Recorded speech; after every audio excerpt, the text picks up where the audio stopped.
I'm not anti-rule. Rules are important, any more than I'm anti, like cell membranes, right? The cell membrane is a good model for this conversation because it's semi-permeable. It lets in what it needs to, but it doesn't let everything in. It rejects some stuff. And then it metabolizes what it brings in, which generates energy, but also generates waste. And so it has to get rid of the waste, but it has to keep the energy.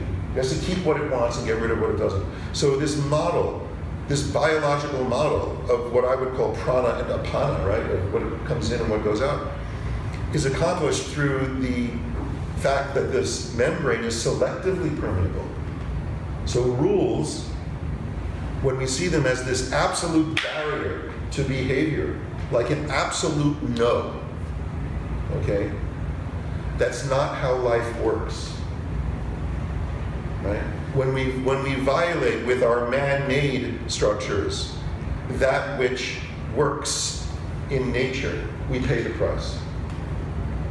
So if you okay, no teacher should ever have an intimate relationship with a student. That's a rule, period, okay? But what if you meet a person you fall in love with who happens to be a student in your class? What do?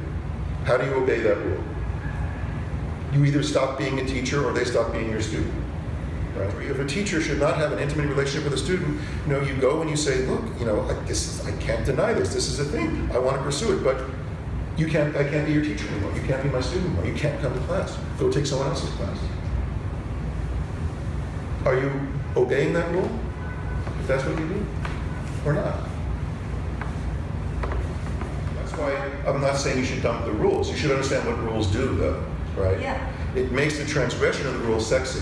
So what does that rule say then? Because this is where the permeable membrane thing comes in.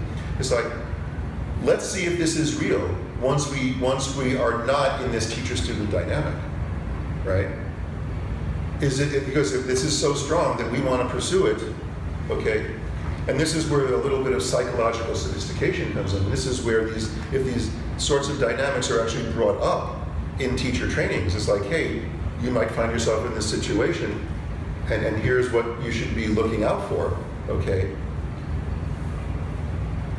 Find out if you really, really are attracted to this person because of who they are as a person and who you are as a person and what your mutually shared values are, or if you're just in a really sexy situation that's activating you sexually, and most of what's doing that is completely opaque to you, it's unconscious.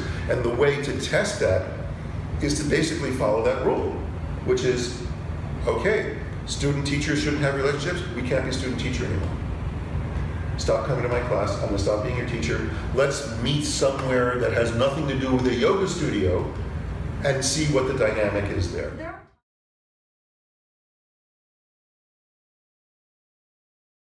energy. And what kind of boundary are you putting in place? Is it an absolute barrier? Is it just a whole bunch of no's chained together with no space in between them? Or is it like a no, yes, no, yes, no, yes, no, yes, no, yes, which is sort of like what a cell membrane is, right?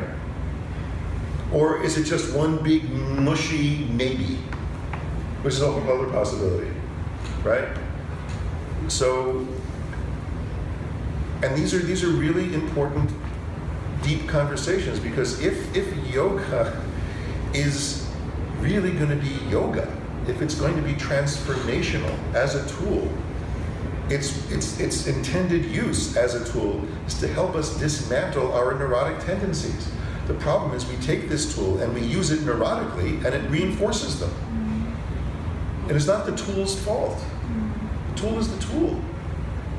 And when you're doing these practices, when you're doing the asana and the pranayama and the meditation, you basically are energizing a situation, and that energy will either flow through your existing samskaras, which is another way of saying our neuroses, and express itself neurotically, or we can use that energy to question our tendencies, to break down these samskara, and dismantle our neuroses.